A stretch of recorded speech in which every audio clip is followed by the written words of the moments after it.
মধ্যপ্রাচ্য সহ দেশের বিভিন্ন দেশে অবস্থিত বাংলাদেশের দূতাবাস ও মিশনের রাষ্ট্রীয় অনুষ্ঠানে ধর্মীয় পাঠের প্রচলন নিয়ে প্রশ্ন তুলেছে হিন্দু সম্প্রদায়ের একটি অংশ। অভিযোগ রয়েছে, আগে বিভিন্ন রাষ্ট্রীয় অনুষ্ঠানের শুরুতে পবিত্র কোরআন পাঠের পাশাপাশি পবিত্র গীতা পাঠ ও ত্রিপিটক পাঠের রীতি অনুসরণ করা হলেও 2024 সালের জুলাই-আগস্টের রাজনৈতিক পরিবর্তনের পর অনেক অনুষ্ঠানে শুধুমাত্র পবিত্র কোরআন পাঠ করা হচ্ছে। হিন্দু সম্প্রদায়ের প্রতিনিধিদের দাবি, রাষ্ট্রীয় অনুষ্ঠান কোনো নির্দিষ্ট ধর্মের নয়, এটি দেশের সব নাগরিকের প্রতিনিধিত্ব করে। তাই রাষ্ট্রীয় অনুষ্ঠানে বাংলাদেশের ধর্মীয় ও সাংস্কৃতিক বৈচিত্র্যের প্রতিফলন থাকা প্রয়োজন।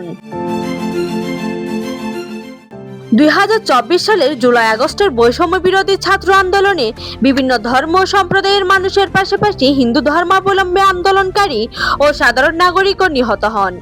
বিভিন্ন প্রকাশিত তালিকা ও আর্কাইভে রিয়া গোপ, হৃদয় চন্দ্র তরুয়া, রুদ্র সেন, দীপ্ত দে, রথিন বিশ্বাস, শুভশীল, সৈকত চন্দ্র দে, রিপন চন্দ্র শীল ও তনয় চন্দ্র দাস সহ কয়েকজনের নাম উল্লেখ রয়েছে।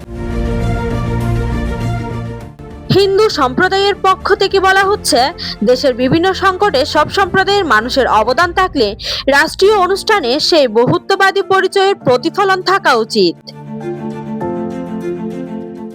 তাদের দাবি, বিদেশে অবস্থিত বাংলাদেশি সব মিশন ও দূতাবাসের রাষ্ট্রীয় অনুষ্ঠানে ধর্মীয় পাঠের বিষয়ে একটি অভিন্ন ও স্পষ্ট নীতিমালা করা হোক।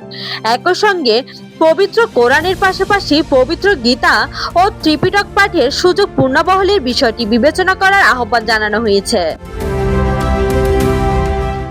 হিন্দু সম্প্রদায়ের প্রতিনিধিরা আশা করছে, সরকার বিষয়টি গুরুত্বের সঙ্গে পর্যালোচনা করে প্রয়োজনীয় ব্যবস্থা নেবে এবং রাষ্ট্রীয় অনুষ্ঠানে সব ধর্মের মানুষের সমান মর্যাদা ও বাংলাদেশের অসাম্প্রদায়িক পরিচয় আরও সুস্পষ্টভাবে তুলে ধরবে।